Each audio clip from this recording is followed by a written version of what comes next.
Hello engineers! So let's try to solve this sample problem. So itong problem na to is a bisection method problem under the subject numerical methods and analysis. So yung problem natin is find 1 root of a raised to the power of x minus 3x is equal to 0. Correct to 2 decimal places using the bisection method up to 6 iteration. Use initial guess a is equal to 1.5 and b is equal to 1.6. So yung equation pala natin dito is a raised to the power of x minus 3x is equal to 0. And then, may ibinigay na initial guess, which is a is equal to 1.5 and b is equal to 1.6. So itong maliit na value is our lower limit or lower value. And then yung mas malaking initial guess is our upper value. Okay? So let's try to solve this problem using our Caltech solution. So before that is mag-i-introduce ako na tinatawag kong Caltech equation ng bisection method. So ito yung magiging Caltech equation niya. So ibig sabihin nito, ito yung equation na ilalagay natin or i-input natin sa ating calculator. So yung equation pala natin is C is equal to function of A, T is equal to function of B, colon x is equal to a plus b all over 2, colon a is equal to function of x, colon CE. So yung function natin is e sub x minus 3x. So ibig sabihin nito, yung variable x is papalitan natin ng variable a. Pagdating naman dito sa function of b, yung variable x is papalitan natin ng variable b. And then dito sa function of x is i-copy lang natin to, a raised to the power of x minus 3x and then colon CE. So in order for this Caltech equation to cooperate with the bisection method, kailangan natin yung tinatawag nating conditions. So ito yung mga condition ng isang bisection method. So in calculator expression, magiging CA is less than 0, yung A remain as A, and yung B magiging X. Kapag yung CA naman is greater than 0, yung variable A yung magiging variable X, tapos yung B remain as variable B. And then kapag yung CA natin is equal to 0, then X is the roots. So therefore, magiging ganito yung ating Caltech equation. So C is equal to, yung X palitan natin ng variable A. So we have A raised to the power of variable A minus 3 variable A. Colon, D is equal to, yung X papalitan natin ng variable B. So magiging A raised to the power of B minus 3B, minus 3B. And then colon, X is equal to A plus B. And then colon, E is equal to E raised to the power of X minus 3X. And then colon, C, E. So sa calculator natin, punta tayo sa mode 1. Okay? Calculator natin, mode 1. And then, input natin tong ating Caltech equation. So therefore, magiging ganito siya. So input lang natin. C is equal to E raised to the power of variable A minus 3 variable A. Colon, sa B naman, sa D naman, D is equal to A raised to the power of B, variable B, minus 3 variable B. And then colon, X is equal to variable A plus variable B all over 2. And then colon, variable E is equal to E raised to the power of X minus 3X. And then, yung last term natin is C times E or CE. So ito na yung magiging input niya. So review lang natin.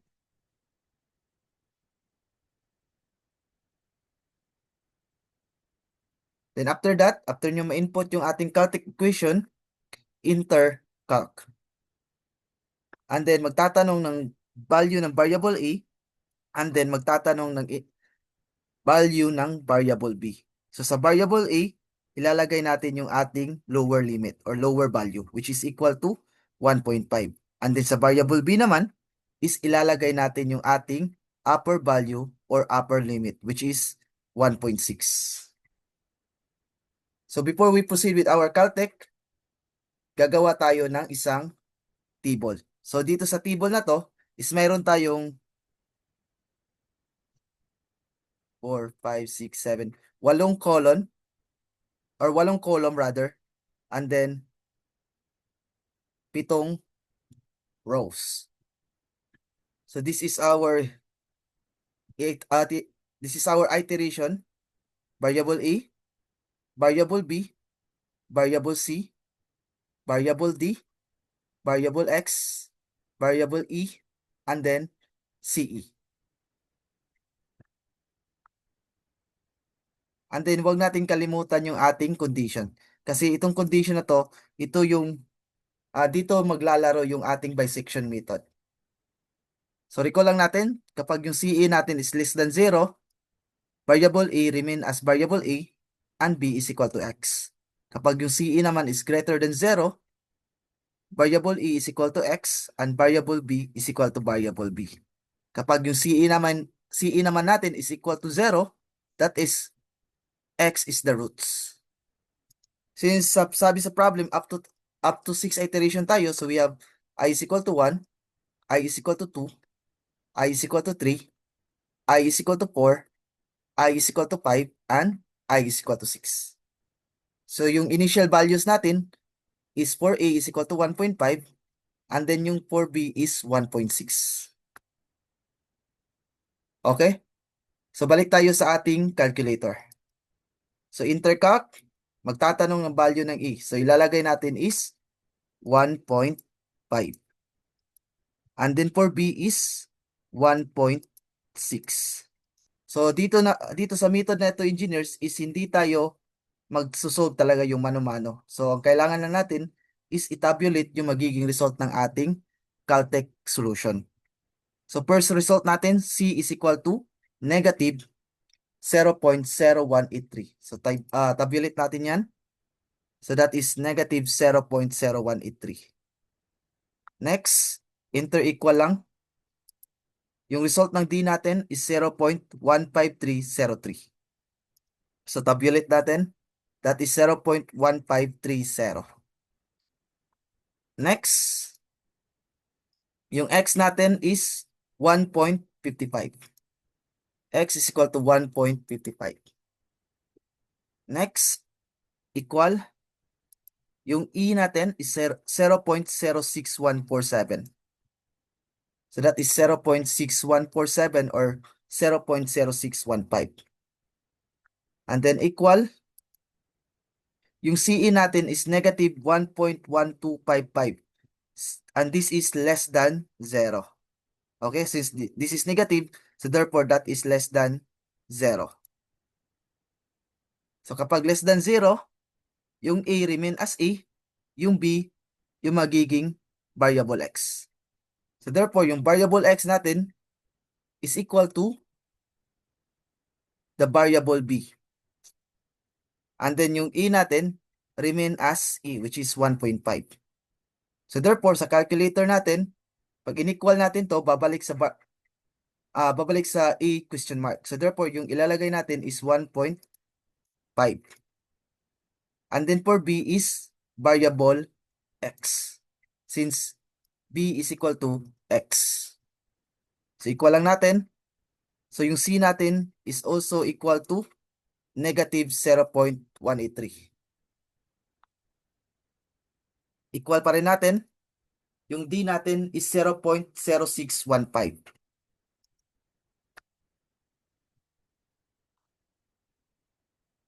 equal, yung x natin is 1.525. Equal, yung e natin is 0.02014. And then equal, yung CE natin is still negative 3.68 and that is less than 0. So therefore, less than 0. So yung condition is still the same. A remain as A, B is equal to X. So therefore, yung X natin is equal to variable B. And then yung A natin remain as E. So inter-equal natin. Skip lang natin yung A since A is remain as A. And then yung B natin magiging variable X. So equal. So yung result ng C natin is negative 0.0183 equal. Yung result ng D natin is 0.02014. And then equal. Yung result ng X natin is 1.5125. And then equal. Yung result ng E natin is 5.6177 times 10 to the power of negative 4. So that is 5.617 times 10 to the power of negative 4. And then equal. Yung CE natin is negative 1.03 times 10 to the power of negative 5. And that is less than 0. So therefore, less than 0, B is equal to X. So yung B natin magiging variable B. And then yung E natin remain as E. So that is 1.5. So equal natin ulit. Yung A, skip natin since E remain as E and B is equal to variable X. So yung C natin dito is negative 0.0183. Equal pa rin natin. Yung D natin is 5.617 times 10 to the power of negative 4. Equal pa rin natin. So equal natin. X natin is 1.50625. And then equal. Yung E natin is negative 8.96 times 10 to the power of negative 3. And then equal. Yung CE natin is 1.64 times 10 to the power of negative 4. And that is greater than 0. So sa greater than 0, si A yung magiging variable X and B remain as B. So therefore, yung X natin is yung magiging result ng ating variable A. So that is 1.50625 and A is equal to 1.50625. So yung B natin remain as B. So therefore, yung B natin is still 1.5125. So equal natin to.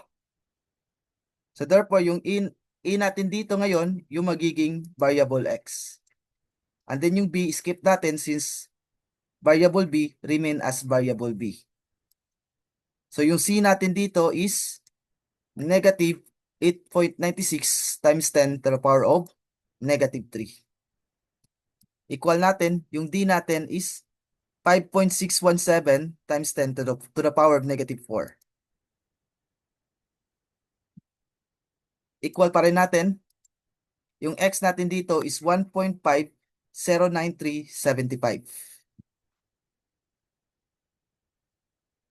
So equal, yung E natin is negative 4.22 times 10 to the power of negative 3. And then equal, yung CE natin is 3.78 times 10 to the power of negative 5 and that is greater than 0.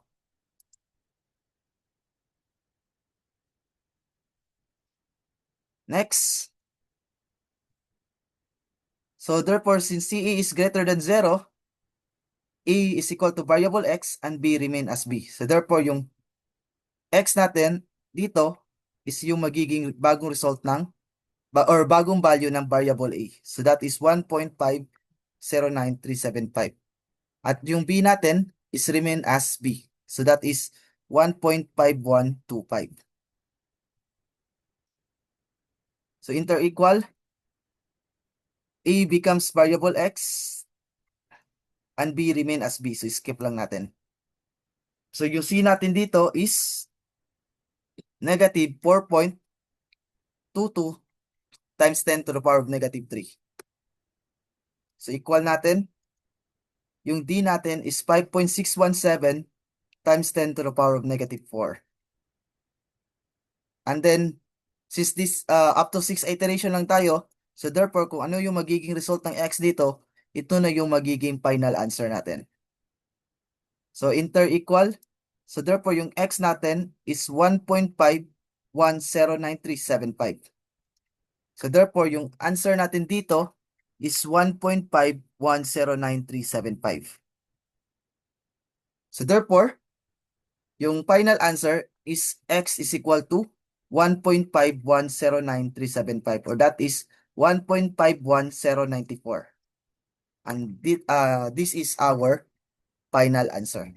So I hope may natutunan kayo sa video na to, and maraming salamat sa panonood. See you next time.